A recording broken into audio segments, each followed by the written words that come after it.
Hey everybody, my name's Jay Gordon. I work at Microsoft and I'm a cloud advocate. Today I want to tell you a story. It's what I do best is tell stories. So let's give it a shot. Let's get this thing out of there. There we go. Now it looks like we're ready to actually give a presentation. I live in New York City, the epicenter of all this insanity. And as you can see, I'm wearing a Yankees t-shirt, Yankees hat. It is supposed to be opening day for the Yankees, but it's not. We're here all together at Work from Home Conf, and what I'm going to do is tell you a story. So if you're ready to learn a little bit, sit back in your computer chair. Maybe you're on your phone. Sit back and relax, and let me tell you a little bit of a story for a bit. It'll only take a few minutes, and I think you might like what you're going to hear. So let's go for it. If you have any questions throughout the story, put them in the Twitch screen. I'll look at the chat. I'll respond to everything I can. You ready to go? Cool. So today I'm going to talk to you about what I learned from Address, which is an on-call nightmare. My name's Jay Gordon. What I am not is a fashion expert, but I'm an ops professional. I've been working in technology now for about 20 years, and I've worked for some really cool companies. I'm a pug owner. I'm a pretty okay husband, and I'm going to talk about Address with absolutely no expertise on fashion whatsoever. And you might be curious what the hell that means, but we'll get into it. So I've worked at places like MongoDB, I worked at DigitalOcean, and I work at Microsoft now as a cloud advocate. And part of my role in cloud advocacy is I wanted to start talking to people more because I really love having conversations. I love hearing about positive things in technology, but I really love hearing about failure in technology. I think it's really important to talk about those things. And then I decided to start a new idea, a podcast, because everybody starts a podcast nowadays. And I created one called On Call Nightmares. And the podcast really focuses on overcoming problems that people ran into working at different companies and being on call in technology. I've heard things that have kept them up at night, pull out their hair, just plain out drove them nuts. And so On Call Nightmares, the podcast, it came with 3 rules.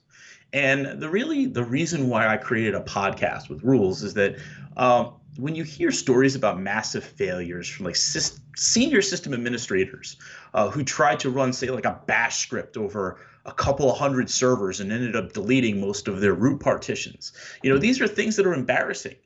These are things that don't make you actually feel good, but people love telling these stories because these were stories that used to get lost at the bar at different conferences that I would go to. And so what I decided was rather than have these stories get lost at the bar after a conference, I would record some of them. So like I said, we have 3 rules. Rule 1, do not incriminate yourself. Why? Because if you're going to do a postmortem, the first thing you don't want to do is actually incriminate yourself in the process and say, I screwed up. The second thing is that, and this is a real core of DevOps, is you don't want to incriminate others because we do all of our postmortems in a blameless fashion. In other words, we look to be able to find the contributing factors of an issue rather than place blame upon an individual, because placing blame does nothing than reduce the psychological safety of a person within an organization.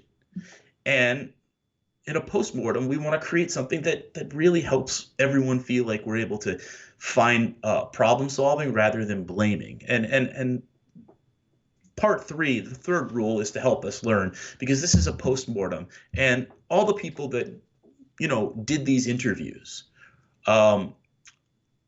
And these interviews were almost over the course of a year and about, I don't know, maybe 50 different CEOs, CTOs. We wanted to learn from them. And the thing that I learned the most is that the issues associated with systems failures, outages, these things happen to all of us. There's no getting around it. If you are in development, in operations, at some point you're going to run into a bad deploy, a systems failure, and the thing that really helps is being able to capture what happened over the project and a problem. And the thing that really helps me is telling stories and capturing stories. And the Phoenix Project is a book that I think a lot of people have heard of in the world of DevOps, and they understand how what this really is about is telling stories about how technology impacts a business, how technology impacts people, and ultimately how you can recover from failure not only as an individual but as a business. And so that really inspired me to start collecting all these phone calls or not phone calls, all of these conversations. And with that, I actually went to the source first. I went to Gene Kim, one of the authors of the Phoenix Project, and I talked to him for a good half hour in Portland one day.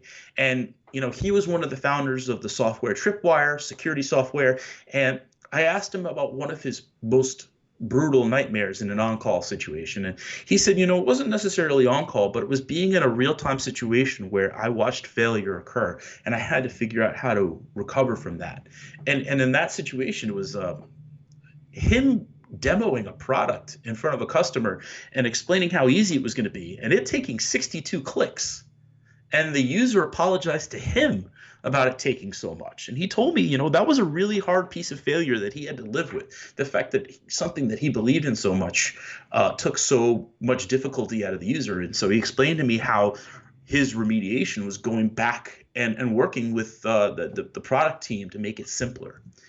And then Charity Majors, CTO over at Honeycomb, we talked once about a database outage that impacted production for days, and it took Charity and other team members looking at kernel level inspection to find out what the contributing factors to the actual problems on their server was, where the database lived. And yes, I said contributing factors, not root cause. I've had that beaten into my brain at this point, and I will continue to say contributing factors. And then I went to another great person, Tim Yoakum. Look him up as well. His nightmare was something a little different than some of the other nightmares I had heard. He had water flowing down from the roof of the co-location facility he was in. And all that water poured onto servers, and he had a complete loss. And what does that mean? How do you recover from that failure? How do you even explain it? How do you do public-facing postmortems on that? And that's really the cool thing. I talked to all these people. I really got an idea of how some people handle outages and failure, how they respond to these moments when they don't have runbooks. People like Quintessence, and Jason, and Pumala, and Tanya, they all went through these things. And you know what? You may likely go through them too. So I was lucky enough, I had conversations with all these different people who had experienced failure in different ways while they were on call in technology. And I decided that maybe it was time for me to kind of discuss my own nightmare. And no, it's not me and Alf, but it's a strange moment. And I just wanted to pick a funny picture of myself. Anyway, let's get into the story. I want to tell you about my nightmare. Because I collected so many of other people's. I just want to tell you about how I came and had an article of clothing teach me so much about systems failure. So on February 26, 2015, a regular day at the data center, and I was basically racking and stacking MongoDB servers so that we could do data collection on who was coming to BuzzFeed and getting information. And then, suddenly friggin' llamas happened. Llamas. What llamas, you ask? And yes, I know this is BuzzFeed, and you might think, well, llamas don't see that weird. But yes, llamas. So a bunch of llamas got loose in, I believe, a city in Arizona and started running around the city. This created a ton of interest for people on the internet because, as we all know, chaos rules when it comes to animals on the internet. And at BuzzFeed at the time, it was our job to respond to crazy things with animals in the world happening. So what happened? There are articles that are created, and like many of us, Nagios starts going nuts.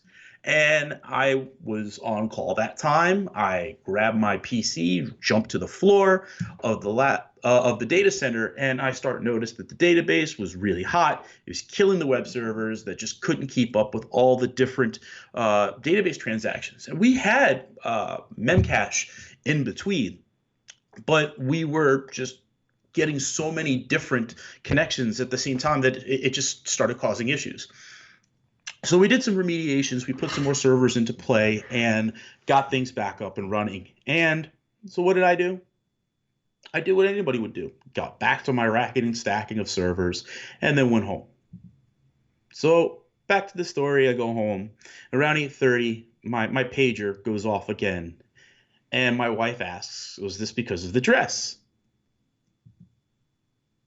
What dress, I ask? And you know what? Nagios then starts telling me what exactly this dress was. And I didn't necessarily have any absolute clue what was going on. All I could do as a person who's a system administrator was respond. And at this time, we had all these really high web server load averages that were coming in. And I start trying to find out, but let's put it let's bring it back a bit. What was the dress phenomenon? Well, simply stated, there was this dress. A person I work with got an email about the dress and asked people, what color do you see? This led to more than 670,000 active users coming to BuzzFeed on the site. And the stack was a LAMP. It was Linux, Apache, MySQL, and Perl. The app was running in Perl, and MongoDB was used at the back end for pixel tracking. So during all this, what we were doing was we're just trying to find out how we could determine what color this dress was when Kate got this email. And just something simple, something just as simple as Kate's trying to help people answer a question of what color was this dress that people saw, or all these different stripes, we can't tell. Will you and the internet help us? Kate's releases a new post about the dress, asking what people thought the color was, and it goes absolutely insane. The internet begins to just explode with how much stuff is going on. And Dao Nguyen, who is the publisher of BuzzFeed, who's put a really great postmortem a couple years ago about it, captured some of the things that were all going on within about 20 minutes of the outage that started occurring. And the outage was basically there are portions of the backend that are not responding properly because of the lack of database connections. We still were dealing with that technical debt that we couldn't get by. All this incredible amount of traffic that we were getting, and just this is the way it felt. It's just here I am by myself in the middle of the night with my team, by myself being at home, communicating online with other members of the team, telling them, I can't find out how we should mitigate this. And at the same time, I'm getting pages from PagerDuty basically being like, your stuff's broken, dude. You should fix it. Yeah, you should. And of course, I know I should fix it. And people from the other portions, the data, the product team, they're going nuts. And if you can see, what we did was we took one of the logs and we ran it through a log analyzation processor, and I think all of the greens were 200 connections, and you can see the reds were ending up being some of the 503s that people were getting based on the fact that there weren't enough open connections for them to actually go to the website and then vote on what color they thought the dress was. So then Ben Smith, who's now with the New York Times, now with but I should say at the time was with BuzzFeed, starts messaging my boss and telling them that they're not able to actually explain what the impact of how popular this dress thing is. They're not able to tell people about what's going on with the response. And because the application was a monolith, and when that monolith application no longer served, it showed this little girl on the right side who we came to call Disaster Girl. And Disaster Girl came along for a big reason, because we assumed capacity. We went ahead and we made a decision to put a bunch of servers in place before what we actually understood were the possibilities of traffic. So we didn't really know how to scale at any time. We kind of did this. We assumed that the clothes rack that we had was enough for the dress. We had enough of it. But what we didn't realize is that we simply hadn't done a proper capacity planning kind of discussion on how to accelerate the website when it got to those moments. So we essentially had what you would look like as just a bunch of static VMs, just sitting around. And then when the kind of dress came around to visit those VMs, we weren't set up in a situation where we could scale automatically based on utilization. And so when these things started becoming unavailable, we didn't have an automatic recovery method. And that caused Disaster Girl to come around and reduce the availability of the application that allowed both people from the editorial staff to create new articles and allow the users to actually access the website. So we learn really, really quickly what happens when you have a plan. You plan for success, and you create all these different types of controls within your team, and you assume you're always going to know what's going to happen. You think that you've created all the run books, but you sometimes just have to pivot. And so this was a situation where we had to pivot and make decisions that weren't based on what we normally do.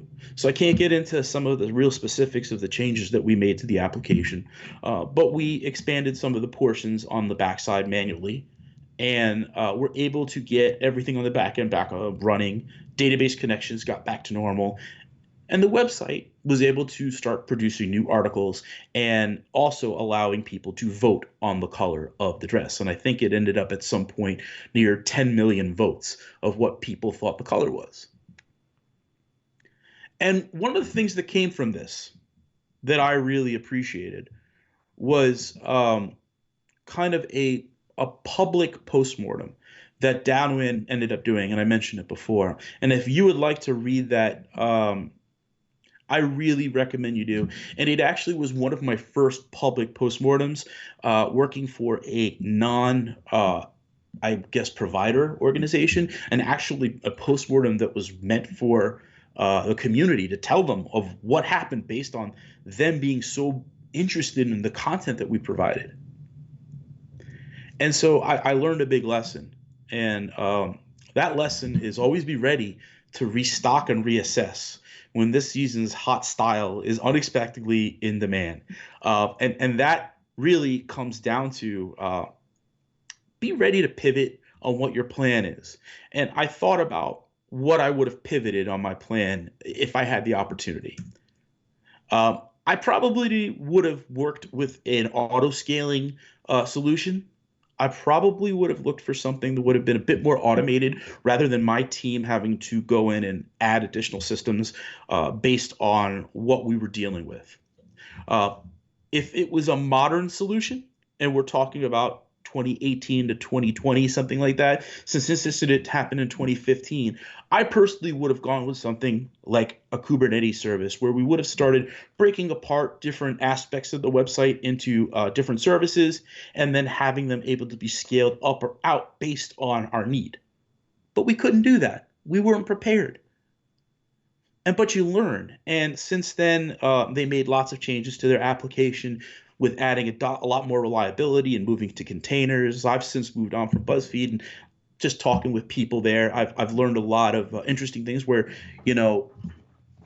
being prepared to scale infrastructure is not the easiest thing.